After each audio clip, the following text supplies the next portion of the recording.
Wait, yung tumatawag. Sino? Sander, kasabi ko lang. Ba't kailangan pa lumabas? Ikaw sabi ko dito sa labas. Hello? Ha? Bukas? Ay, wala pa nga pumasahe eh. Ba't kailangan na ba?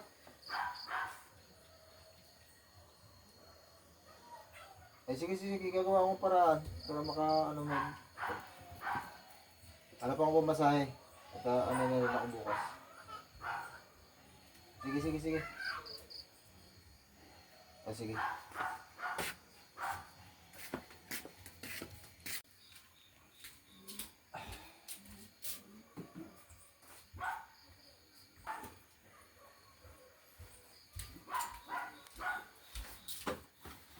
Saan ka?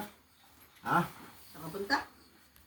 Ay, doon sa sa Plaridel. Bakit? Ano sabi Sander?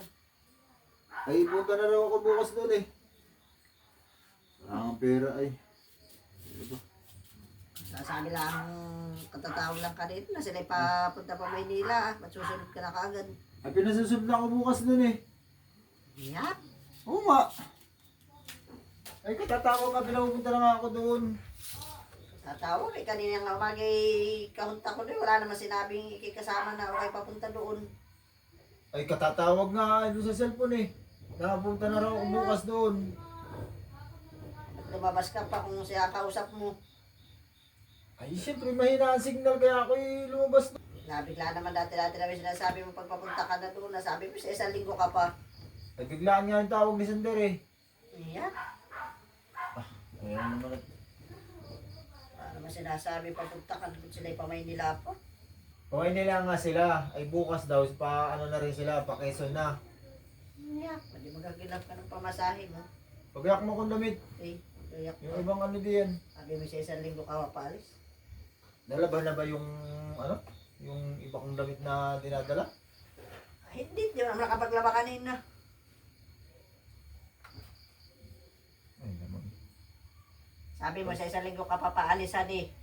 Katatawag nga, ay di ba, ayun, katatawag, tingnan mo yung Ay, cellphone mo pati niya ako siya nga tumawag. Ayun, pinapamadali nga yung gagawin kasi kailangan na. O, tingnan mo. Kalamikin nila laging niloloko. Kausap ko lang naman kasi kanina. Wala naman sinabing kay susunod na doon. Ay, siguro yun napag-usapan nila mag-asawa kung anong gagawin na doon. Nasaan? Wala ditong Sander. Hindi yan. Mawala yun. Wala dito pangalan si Sander Hani ng tawag. Nandiyan lang. Bisa mo pag-aak mo kung anong damit. Oo, wala dito pangalan si Sander. Ayan, oh. Ayan na tumawag sa... Ayan. Wala dito pangalan si Sander Hani. Nahanan tayo pa ng tawag na Sander. Ibang cellphone na ginamit ni Sander. Ako sinula tumawag sa iyo at kailangan ko pa doon lumabas. Siya nga ang kausap ko. At sino naman ito? Kanino itong account na pinatawag sa iyo? Eh baka kay doon sa asawa. Friend ko si Roselia Hani. Oh, Ay, ito hindi kanya. ay sila maraming cellphone. Ay ba, alam mo yung ibang cellphone ang ginamit. Kaya baka mo usapan niyo sa isang linggo ang alis, tapos bigla-bigla. Ayun na nga yung... Ayun na sinabi ay. Ay, kung sino lahat tumawag sa iyo, kaya apurado na umuwi doon. Bumalik. Iyak. Sino lahat ano mo doon. Magano na ako bukas, magbabiyahe na lang. Daling araw. Alam ka ng pamasahin mo. Ay, sa amin kami walang budget. Baka makakaharap ka dyan sa kapitbahay. Ay, Meron po muna. Daling araw ang biyahe ko eh. isang linggo pa, kaya maghahanap ka pa ng pampamasahe mo, tapos bigla agad-agad ay aalis.